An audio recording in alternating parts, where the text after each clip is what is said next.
Hi kindergarten, happy Friday. I'm back with our Junie B. Jones book, Junie B. Jones and a Little Monkey Business.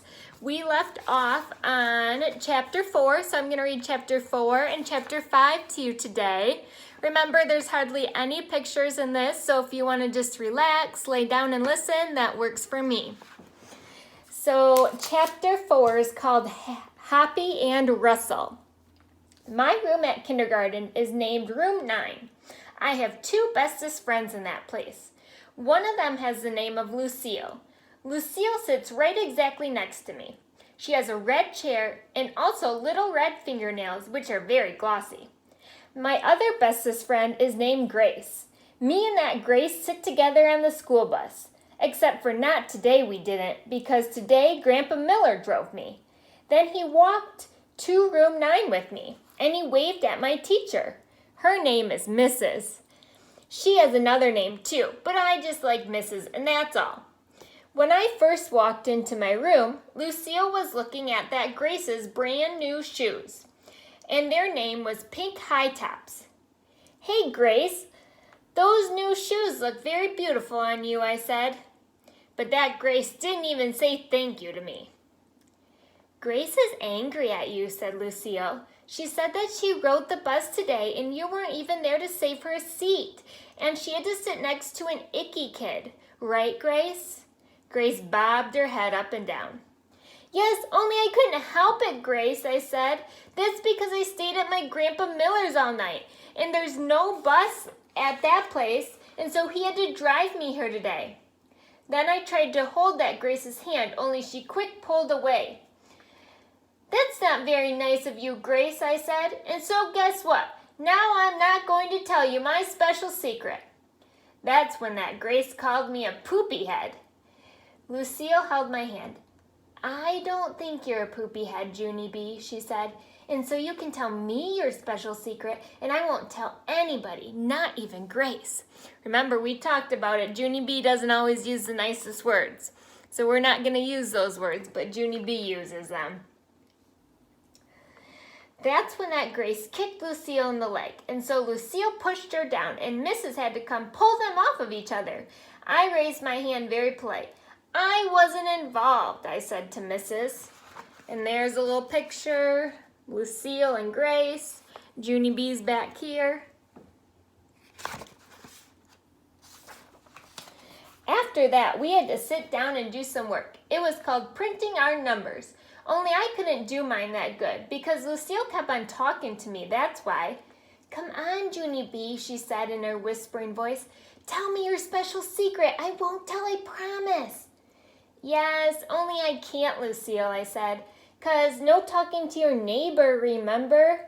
Then Mrs. snapped her fingers at me. See, Lucille, I told you, no talking to your neighbor. I hollered, now I got snapped at. Just then, a boy named Jim said, shh, to me. Shh, yourself, you big Jim, I said back. After that, Mrs. stood next to me till I finished my work. Then I got all done and she collected it. That made me happy inside, because guess what comes after work? Something very fun, that's what. And its name is Show and Tell. Mrs. stood next to her desk. Who has something interesting to share with the class today, she said. Then my heart got very pumpy because I had the most special secret in the whole wide world. I raised my hand way high in the air. Ooh, ooh, I hollered very loud. Me. Mrs. shook her head at me because I'm not supposed to go, ooh, me. She called on William. He is a crybaby. In my class, I could beat him up, I think. William, said Mrs., since you raised your hand so politely, you may go first. And so then William carried a paper bag to the front of the room, and he took out a jar of 2 dead crickets. Except for William didn't know they were dead, he just thought they were sleeping. Jump, Poppy, jump, Russell, said William. Then he tapped on the glass. Hey, wake up in there, he said. After that, William started shaking the jar all over the place, and he wouldn't stop. Wake up, I said, he shouted. Then Hoppy and Russell started falling all apart, and Mrs. had to take the jar away. That's when William started to cry, and he had to go to the nurse's office to lie down. And so then I raised my hand way high in the air again, because guess what? My show and tell was way better than those two crickets. Okay, so that's chapter 4. Now we're on to chapter 5, monkey business. She's still waiting to be called on. Mrs. called my name. Junie B., would you like to go next, she asked. Then I jumped right up and I ran speedy fast to the front of the room. Guess what, I said, very excited. Last night my mother had a baby, and it's the boy kind. Mrs. clapped her hands. Junie B. Jones has a new little brother, everyone, she said. Isn't that wonderful? Then all of room 9 clapped too. Yes, only you haven't even heard the bestest part yet, I said very loud. Because guess what else? He's a monkey! That's what else. My new brother is a real alive baby monkey. Oh no, so Junie B thinks that her little brother is going to be a monkey because Grandma called him a little monkey. She didn't know that was just kind of little thing Grandma was saying. She took it literally and thinks that she has a monkey for a brother. Mrs. got a funny look on her face, and she squinted her eyes very tiny, and so maybe she didn't hear me or something, I thought. I said, I've got a monkey brother, I shouted real louder.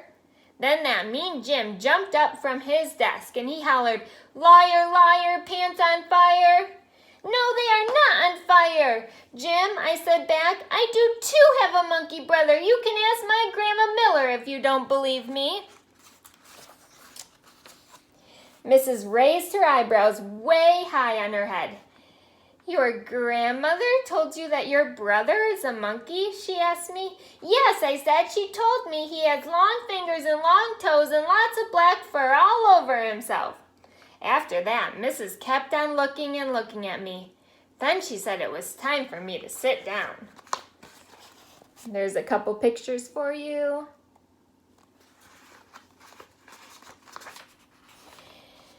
Yeah, only I'm not done telling the children about my monkey brother yet, I explained. 'Cause guess what else? His wallpaper has pictures of his jungle friends on it, and his bed has bars on the sides. But I'm going to teach him not to bite people. Then this boy named Ricardo, who has cute freckles on his face, said, Monkeys are cool to me. I know they are cool, Ricardo, I said. And guess what else? Maybe I can bring him to school on pet day. Oh, goodness. Then Ricardo smiled at me, and so he might be my boyfriend, I think. Except for there's a boy in room 8 who already loves me. No boyfriends and girlfriends in kindergarten.